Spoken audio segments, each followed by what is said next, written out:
Welcome back guys. तो इस video में हम देखेंगे कि मल्टीपल वे से हम कैसे इंक्रीमेंट और डिक्रीमेंट को हम लिख सकते हैं और मल्टीपल वे से हम कैसे एक वेरिएबल को वैल्यू असाइन कर सकते हैं। तो आज हम देखेंगे कि कैसे मल्टी वे से हम इंक्रीमेंट और या डिक्रीमेंट कर सकते हैं। यहाँ पर हमने एक तरीका तो देख लिया था कि यहाँ पर हम इंक्रीमेंट करते थे या फिर यहाँ पर हम डिक्रीमेंट करते हैं, प्रीफिक्स पोस्टफिक्स जो भी हो। लेकिन एक तरीका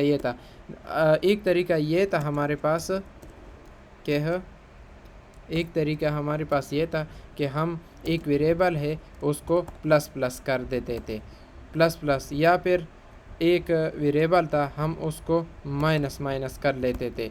ये एक तरीका तो ये था। दूसरा तरीका हमारे पास क्या होगा कि हमारे पास एक वेरिएबल है, हम उसको क्या करते हैं कि a+1, इस एक तरीका। दूसरा तरीका हमारे पास ये है, या फिर हम इस तरह डिक्रीमेंट के लिए हम इस तरह लिखते हैं कि a-1। दूसरा तरीका हमारे पास ये है। और तीसरा तरीका हमारे पास किस तरह है वो भी हम देख लेते हैं कि हम a को लेते हैं और प्लस को लेते हैं, इक्वल टू 1 को लेते हैं। अगर आपको याद हो, हमने अर्थमेटिक एंड असाइनमेंट ऑपरेटर में पढ़ा था कि यहाँ पर अर्थमेटिक मतलब ऑपरेशन भी परफॉर्म कर रहा है और फिर ए को असाइन भी कर रहा है, मतलब 1 असाइन कर रहा है ए को। अच्छा, ये एक तरीका। तीसरा तरीका हमारे पास ये है। अच्छा, डिक्रीमेंट के लिए भी कर लेते हैं। ये एक तरीका हमारे पास ये है। तो ये हमारे पास इंक्रीमेंट और डिक्रीमेंट के लिए हो गए कि हम 3 तरीक़ों से हम एक वैल्यू को इंक्रीमेंट और डिक्रीमेंट कर सकते हैं। अच्छा, और दूसरा हमारे पास ये है कि हम एक वेरिएबल को कितने तरीक़ों से असाइन कर सकते हैं। अच्छा, ये हम देखते हैं। हमने ये सुना होगा कि बाज़ औक़ात में बाज़ जगह पर हम इस तरह लिखते हैं कि एक डेटा टाइप लेते हैं और उसमें एक वैल्यू को स्टोर कर लेते हैं, और फिर दूसरा डेटा टाइप लेते हैं और दूसरे में भी हम कोई वैल्यू स्टोर कर लेते हैं। लेकिन ये तरीका, एक तरीका तो ये है। अच्छा, ये एक तरीका तो इसमें ये इस तरह है।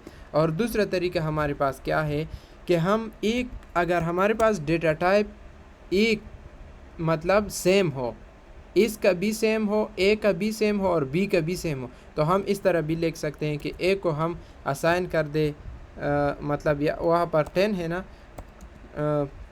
हम 10 असाइन कर दे, और यहाँ पर बी के लिए हम डेटा टाइप नहीं लगाएं और यहाँ पर हम क्या असाइन कर दे, 20 असाइन, जो भी असाइन करना चाहते हैं। लेकिन मैं इस एग्ज़ाम्पल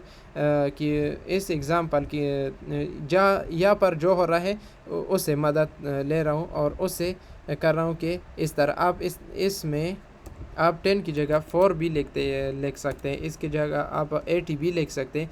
यह सिर्फ एग्ज़ाम्पल है। अच्छा, तो ये हमारे पास दूसरा तरीका ये था। आप यहाँ पर बहुत सारे वेरिएबल भी लिख सकते हैं। सी लिख सकते हैं, सी में हम 40 स्टोर कर लेते हैं, जो भी आप स्टोर करना चाहते हो। अच्छा, ये हमारे पास दूसरा तरीका था कि एक डेटा टाइप ले, अगर हमारे पास डेटा टाइप सेम हो तो आप जितने भी वेरिएबल हैं आप ले सकते हैं। तो दूसरा तरीका हमारे पास ये है। ये आपके आसानी के लिए मैं कर रहा हूँ कि हमारे पास मल्टीपल वे से हम इंक्रीमेंट और डिक्रीमेंट कर सकते हैं, और मल्टीपल वे से मतलब 2 तरीक़ों से हम एक वेरिएबल को हम वैल्यू असाइन कर सकते हैं। अच्छा, आज के लिए इतना ही। Thank you.